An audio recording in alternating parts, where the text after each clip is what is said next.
நீங்கள் எப்போதாவது யோசித்ததுண்டா? ஏன் சிலர் பணக்காரராகி விடுகிறார்கள், ஆனால் சிலர் எப்போதும் கடனில் தத்தளிக்கிறார்கள்? இது அதிர்ஷ்டமா இல்லை ரகசியமா? இந்த வீடியோவை முடிவு வரை கேளுங்கள். பணம் எப்படி வளர்கிறது, எப்படி இழக்கிறோம் என்ற உண்மையை ஒருமுறை புரிந்து கொண்டால் உங்கள் வாழ்க்கையே மாறிவிடும். வணக்கம் நண்பர்களே. எல்லோர் மனதிலும் ஒரு கனவு இருக்கும். நாம ஏன் இன்னும் பணக்காரன் ஆகல?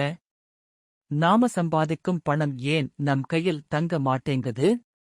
இந்த கேள்விகளுக்கான பதிலை தேடி தேடி சலிச்சு போனவங்க எத்தனை பேர்? கையை தூக்குங்க. நம்மில் பல பேர் கஷ்டப்பட்டு வேலை செஞ்சா மட்டும்தான் பணக்காரன் ஆகஸ்ட் முடியும்னு நினைக்கிறோம். அது உண்மை இல்லை. உழைப்புக்கு மேலே பணத்தை எப்படி வேலை வாங்கணும்னு ஒரு ரகசியம் இருக்கு. அந்த ரகசியத்தை தெரிஞ்சுக்கிட்டவங்க தான் இந்த உலகத்துல லட்சாதிபதியா, கோடீஸ்வரனா இருக்காங்க. பணத்தை பற்றிய அடிப்படை அறிவில்லாதவர்கள் தங்கள் வாழ்க்கையில் எவ்வளவு பெரிய இழப்பை சந்திக்கிறார்கள் என்பதைப் பற்றி மிகத் தெளிவாக எடுத்துரைக்கும் உலகப் புகழ்பெற்ற புத்தகத்தின் தமிழ் வடிவம் இது. இது வெறும் கதை அல்ல, இது உங்கள் வாழ்க்கையை மாற்றப் போகும் வழிகாட்டி. பணம் எப்படிச் செயல்படுகிறது? முதலீடு என்றால் என்ன? வட்டி விகிதங்கள் எப்படி நம் பணத்தை பெருக்குகின்றன?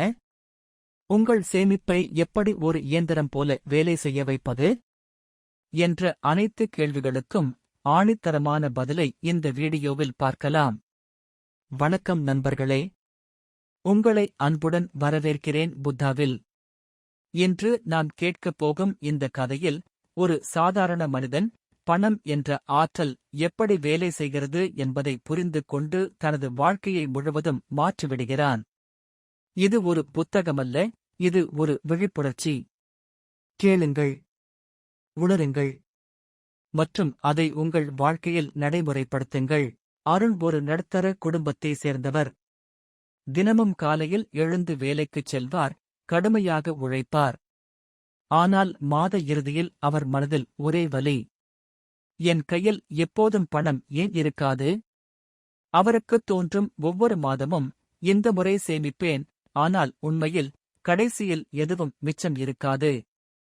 ஒரு நாள் இரவு அவர் மன அழுத்தத்தில் தெருவோர புத்தக கடையில் தள்ளுபடி விலையில் கிடைத்த ஒரு புத்தகத்தை பார்த்தார். How money works. அவருக்கு தெரியவில்லை, அந்த புத்தகம்தான் அவரது வாழ்க்கையை மாற்றப் போகிறது. அந்த புத்தகத்தின் முதல் வரி: பணம் ஒரு பொருள் அல்ல, அது ஒரு ஆற்றல். அந்த ஆற்றலை யார் புரிந்து கொள்கிறார்களோ அவர்கள்தான் அதைக் கவர முடியும். அருண் அதை படிக்க ஆரம்பித்தார். புத்தகம் சொல்லியது, நீங்கள் பணத்தை வெறுத்தால் அது உங்களை விட்டு ஓடும். நீங்கள் அதை மதித்தால் அது உங்களை அணுகும். அவருக்கு இது புதிதாக இருந்தது. அவரது மனதில் ஒரு மாற்றம் ஆரம்பித்தது. அவர் பணத்தை குற்றம் சொல்லுவதை நிறுத்தினார். அடுத்த அத்தியாயத்தில் இருந்த ஒரு வாக்கியம்: பணம் உன்னிடமிருந்து இரண்டு வழியில் போகும். 1. தேவையில்லாத செலவு. 2. தவறான நம்பிக்கை. அருண் தனது வாழ்க்கையை ஆராய்ந்தார். அவரிடம் தினசரி தேவையில்லாத செலவுகள் இருந்தன.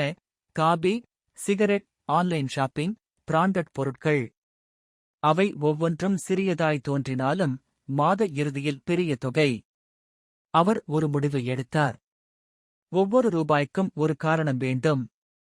ஒரு நாள் அவர் ஒரு பழைய நண்பரை சந்தித்தார், லக்ஷ்மணன். அவர் ஒரு சிறிய வியாபாரி, ஆனால் நிதானமாக பணத்தை பெருக்கிக் கொண்டிருந்தார். அருண் கேட்டார், நீங்கள் எப்படி பணம் சம்பாதிக்கிறீர்கள்? லக்ஷ்மணன் சிரித்தார். பணம் உன்னை சோதிக்கும் நண்பா. நீ அதை மதிக்கிறாயா என்று. அவர் ஒரு பழைய சொற்றொடரை கூறினார். பணம் வந்து சேர்வது அதிர்ஷ்டம் அல்ல, அது தகுதி. அவர் மேலும் சொன்னார், நீங்கள் சம்பாதிப்பதை விட நீங்கள் கையாளுவதுதான் உங்களை பணக்காரனாக்கும். அருண் புரிந்தார். ஒர்க் ஹார்ட் என்பதற்கு அடுத்த கட்டம் திங்க் ஸ்மார்ட். அவர் நிதி கல்வி, ஃபைனான்ஷியல் எஜுகேஷன் கற்றுக்கொள்ள ஆரம்பித்தார். அவர் சேமித்தார், முதலீடு செய்தார், கடன்களை சரியாக கட்டுப்படுத்தினார். அவர் ஒரு நிதி நோட்புக் வைத்தார்.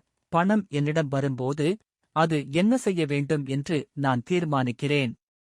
அந்த நோட்புக் அவருக்கு மன அமைதி மற்றும் பணம் இரண்டையும் கொடுத்தது. புத்தகத்தின் கடைசி அத்தியாயத்தில் ஒரு வரி இருந்தது.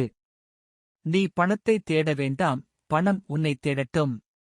அது எப்படி சாத்தியம்?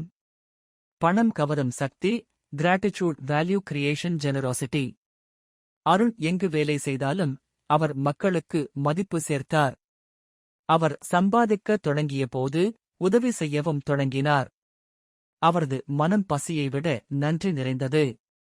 மெதுவாக அவரை தேடி பணம் வந்தது. ஆண்டுகள் கழிந்தது. அருண் ஒரு வெற்றி பெற்ற மனிதராகிவிட்டார். ஒரு நாள் அவர் தன்னுடைய பழைய நோட்புக்கை திறந்தார்.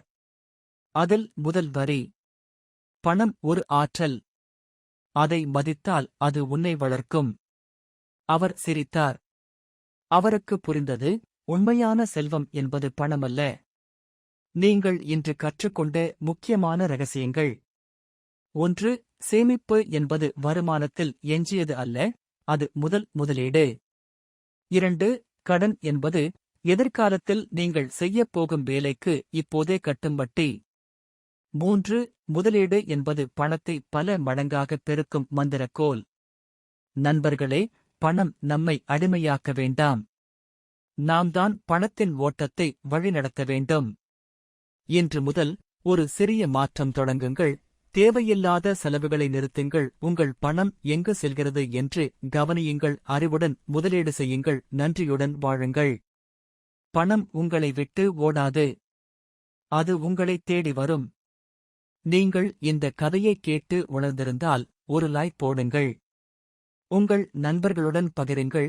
அவர்கள் வாழ்க்கையையும் மாற்றுங்கள். மேலும் இப்படி ஆழமான கதைகள், புத்த மதம், மனவியல் மற்றும் வாழ்க்கை மாறும் ஞானங்கள் கேட்க புத்தாவை சப்ஸ்கிரைப் செய்யுங்கள். அடுத்த வீடியோவில் சந்திப்போம்.